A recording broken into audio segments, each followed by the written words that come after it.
When I was growing up in the 1980s, my dad ran a house painting company. Some years were great. We would be vacationing in Italy, and some years were really thin. Christmas wasn't so hot those years. Bringing leads in and closing work consistently was always the problem until he made this one tweak. But one simple tweak, one change in the way he positioned his company changed everything. It took him from struggling for leads to being booked solid. The craziest part is I have used this to transform my business to help hundreds of companies break into the government contracting market and some of those same companies to dominate in B2B sales.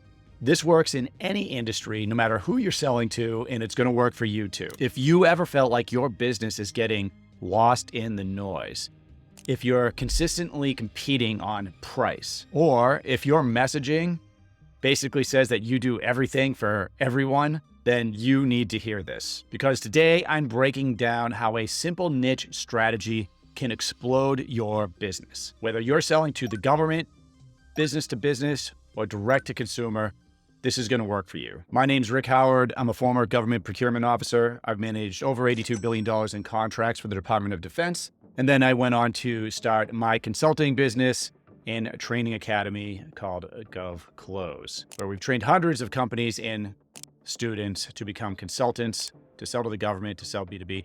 Now, let's get into the main content here. First, look, every business, when they first start especially, struggle to get leads.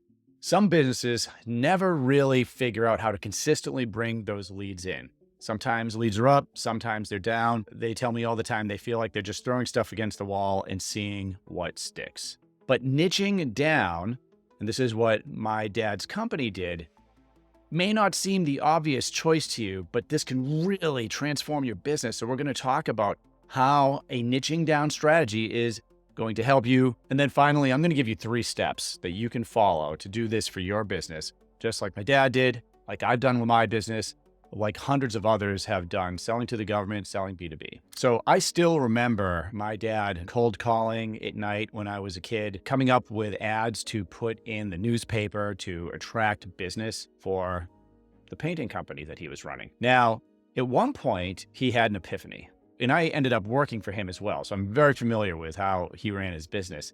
And one of the hardest things, one of the most common things that he would get hired to do is to repair ceilings. Now, it was usually lumped in with other work, painting walls, maybe painting the exterior of the house. But in Massachusetts, old houses and ceilings, the plaster was falling out, cracks, water damage, peeling paint, you get the picture. So one day, instead of putting in the usual advertisement like every other house painter had in the local newspaper, and keep in mind, this is before the internet, so that's how old I am, and some of you may resonate with this, but every advertisement in the newspaper basically said, hey, house painting, interior, exterior, blah, blah, blah, call me. But the epiphany my dad had was, what if I tell them I specialize in ceilings? So he ran an ad called The Ceiling Doctor.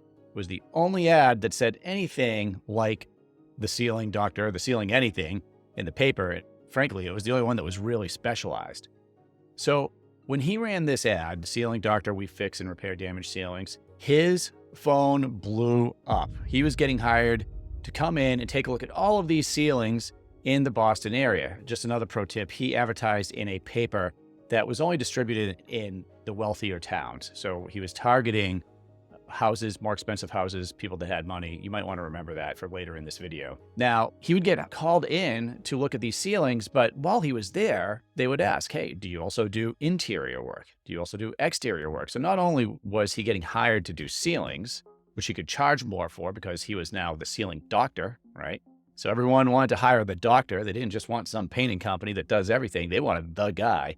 But they would also hire him to do all of the rooms and the exterior. So business really, really picked up once he found this specialization. And this applies to everything. This has been one thing I go back to over and over again throughout my life, even when I wasn't in business. But we're going to focus on business here. How does this affect you? Well, let's take what he did and turn that into a framework so you can explode your leads and bring in way more business. 1, specialization does not equal less work. There's a lot of noise out there. Think about the email marketing that you get. when someone sends you an email and there's a page of information out there, usually you just delete it. Frankly, the only ones I read is if they have a couple of sentences there. And if it's specialized, then I might actually reply to an email. Now, when you're specializing, you want to think about what are the hard things that you do in your business? What are the biggest pains in the butt? And make a list of those things. Because when we're thinking about specialization, we want to make sure that we're solving hard problems that people don't want to handle themselves. Ceilings probably up there as far as biggest pains in the butt in the painting world, right? So you need to think about what applies to your business. I'll give you a free tip here. I'm in the government contracting space, helping companies sell to the government, training their sales teams. And so if I am helping, say, a consultant get a client that's selling to the government, they might specialize in helping a cybersecurity business. Or they might even go further and say, I help woman-owned cybersecurity businesses utilize their GSA contract. Now, if you don't know what any of that means, that's fine. The point is, it's a problem that a specific type of company is going to have. Woman-owned small business certification, cybersecurity. How do I get more jobs on my GSA contract? That's a very specific problem that you can solve. By the way, that's one that I specifically used when I was primarily consulting with companies. Now we're training a lot. What about a company selling to the government? Okay. If you're a company that provides training, right, you could have a capability statement that says, I provide training for leadership, program management, blah, blah, blah, blah, blah, blah. You want to be super focused. So if you understand who you're marketing to, right? So let's say it's a Air Force flight squadron, and their problem is they need crew resource management training. Then you become the crew resource management training expert. That's a niche. That doesn't mean it's the only thing that you could do, but it may be the difference between you winning that government contract and not winning that government contract. You know, here's a quick story. When I was in the Air Force and my job was putting companies on contract, I remember very distinctly, I had a cybersecurity company schedule a meeting with my office to give me a capability brief. And that company gave us a brief that said, not only did they do every cybersecurity thing you could think of, they provided services, they provided software, they did penetration testing, vulnerability assessments, they did X, Y, and Z. And by the way, they also said they do janitorial services. And by the way, we also do construction. And literally, like, they did everything. I'm like, okay, first of all, know who you're marketing to. They didn't realize that the only thing that I was looking for was a company that could do vulnerability assessments. Now, the other company that came in said, hey, we're the vulnerability assessment experts. This is what we do. We do it better than anyone. Who do you think would get hired in that situation?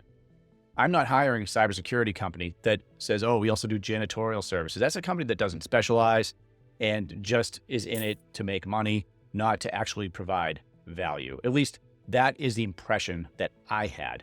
And it goes right back to what my dad did, specialization, right? The company that gets hired for vulnerability assessments in this example, I'm sure they do 100 other things, right? But they did their research. They knew who they were talking to. They knew what I was hiring for, and they positioned themselves as a vulnerability assessment experts, okay? That's why they got hired. And by the way, once they get their foot in the door and they prove, okay, we did this assessment, great. Hey, we need some cybersecurity services. We need full-time people in the office. Who do you think we're going to go to? They already got their foot in the door. They've already proven themselves. This is a way to get other work. So the first thing is figure out the hard problems that your clients want to sell. Position yourself as the expert in that area. Now, the reason I had you make a list of all of the hard problems you solve is that you may be off. You know, you may think a hard problem is what your client wants, and maybe it's not. So you can test these different ideas you have for specialization.